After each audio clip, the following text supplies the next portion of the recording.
ఈరోజు ఈ సమావేశం ఏర్పాటు చేస్తున్నాం. ఇది విద్యా కార్యకర్తల సమావేశం. సో దీంట్లో ఏంటంటే అభ్యర్థులు ఎవరైతే ప్రతి వార్డు నుంచి పెట్టుకోవడం జరిగిందో వాళ్ళందరూ కూడా పిలిచి మాట్లాడి కోఆర్డినేట్ చేసి తర్వాత మళ్ళీ ఎన్నికల ప్రక్రియకు ఏ విధంగా వాళ్ళందరూ కూడా సమాయత్తం చేయడానికి సమావేశం ఏర్పాటు చేస్తున్నారు జరిగింది.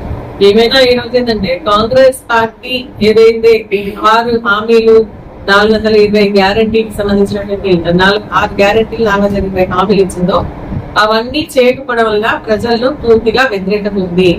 2 సంవత్సరాలు అవుతుంది మరి కాంగ్రెస్ పార్టీ అధికారంలోకి వచ్చి ఒక్క సమస్య కూడా తీర్చలేదు. కానీ బీఆర్ఎస్ పార్టీ హయాంలో కేసీఆర్ గారి నాయకత్వంలో నర్సాపూర్ నియోజకవర్గం, నర్సాపూర్ టౌన్ కొత్తగా ఏర్పడేటువంటి టౌన్ అన్ని విధాలుగా అభివృద్ధి చెందడానికి పూర్తిగా నిధులు కేటాయించడం జరిగింది. ఫర్ ఎగ్జాంపుల్ మనకి బస్ డిపో చిరకాల కోరిక, veg non veg market, municipality కొత్త బిల్డింగ్, తర్వాత మనకి పశువధశాల, మరి అదేవిధంగా రాయరాజ్ చెరువు సుందరీకరణ, మరి అదే విధంగా మన కోమటి కుట్టకు సంబంధించినటువంటి దానికి నిధులు మంజూరు, ఎస్టీపీ చెరువులకు సంబంధించి నీళ్ళన్నీ కూడా పోయి డ్రైన్లలో కలుస్తున్నాయి, ఆ నీళ్ళంతా కలుషితమైంది అని చెప్పేసి అక్కడ ఒక ఎస్టీపీ ఈ ప్రాంతానికి సంబంధించి తాగునీటి సమస్య తీర్చడానికి 12 కోట్లు గతంలో కేసీఆర్ గారు శాంక్షన్ చేస్తే మనం ఉన్నాం.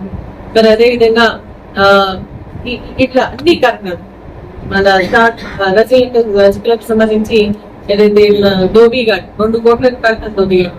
సో ఈ శ్మశాన వాటిక 2 కోట్లకు కట్టినాం, గ్రంథాలయ బిల్డింగ్ కట్టినాం. సో ఇవన్నీ ఏంటంటే ఇన్కంప్లీట్ ఉన్నాయి, కొన్ని ఉపయోగంలోకి వచ్చినాయి, కొన్ని ఇన్కంప్లీట్ ఉన్నాయి ఎలక్షన్స్ రావడం వల్ల. కానీ కాంగ్రెస్ పార్టీ అధికారంలోకి వచ్చిన తర్వాత వాటిని కంప్లీట్ చేయకుండా అట్లనే వదిలేయడం వల్ల 2 సంవత్సరాల నుంచి అవి కేవలం ఏంటంటే డిస్ట్రిక్ట్ మళ్ళీ నిలబడి ఎంతో సార్లు అడిగినాం, విజ్ఞప్తులు చేసిన ప్రభుత్వానికి ఇవన్నీ కూడా నిధులు ఇచ్చి కంప్లీట్ చేస్తాం. ఎస్సీ కమ్యూనిటీ వాళ్ళు అనుకోండి, నిధురాజ్ కమ్యూనిటీ వాళ్ళు అనుకోండి, గౌడ సంఘానికి సంబంధించిన కమ్యూనిటీ హాల్ కానీ ఇవన్నీ కూడా ఇన్కంప్లీట్ ఉంది. ఇంతవరకు 1 రూపాయి కూడా కేటాయించలేదు.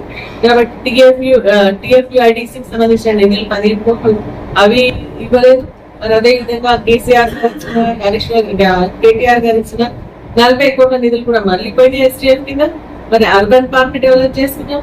సో ఇవన్నీ చేసినా కూడా మిగిలిపోయినటువంటి పనులు పూర్తి చేయనటువంటి విధంగా మరి మన నర్సాపూర్ టౌన్ సుందరీకరణ చేసే విధంగా మనకు 4 నెలలుగా డివైడెడ్ చేసుకున్నాం. సో ఇవన్నీ కూడా మరి మిగిలిపోయినటువంటి పనులు చేయలేదు కాబట్టి ప్రజలంతా కూడా ఈ పార్టీ పైన విసిగెత్తిపోయినాం. ఖచ్చితంగా బీఆర్ఎస్ పార్టీ ఓటు వేయాలని చెప్పేసి ఆలోచన బీఆర్ఎస్ పార్టీ గెలుస్తుంది.